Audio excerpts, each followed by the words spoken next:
আসসালামু আলাইকুম ওয়া রাহমাতুল্লাহি ওয়া বারাকাতুহু।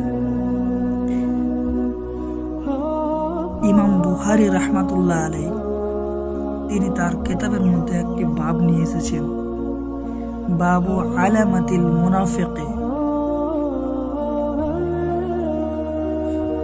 এখানে বলা হয়েছে যে খাঁটি মুনাফিকের 4টি লক্ষণ ধরা হয়েছে।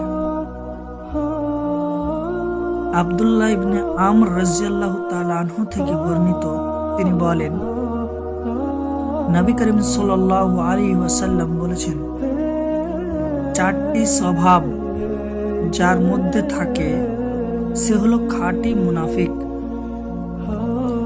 আর যার মধ্যে এর কোনো একটি থাকে তা পরিত্যাগ না করা পর্যন্ত তার মধ্যে মুনাফিকের একটি স্বভাব বিদ্যমান থাকে।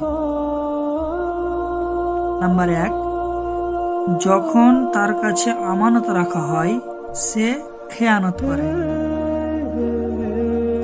আর যখন কথা বলে মিথ্যা কথা বলে, যখন সে ওয়াদা করলে ভঙ্গ করে,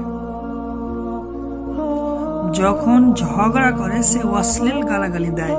সহিহ বুখারী হাদিস নম্বর 34। সম্মানিত দিন ভাই, এখানে বলা হয়েছে যে এগুলো হলো মুনাফিকের ব্যবহারিক লক্ষণ, যেটাকে নিফাকে আমালি বলা হয়।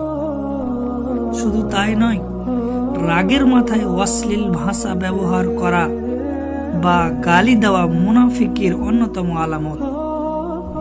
একজন মুসলিমের চরিত্র এমন হতে পারে না, তাকে অবশ্যই আমানতদার ও সত্যবাদী হতে হবে।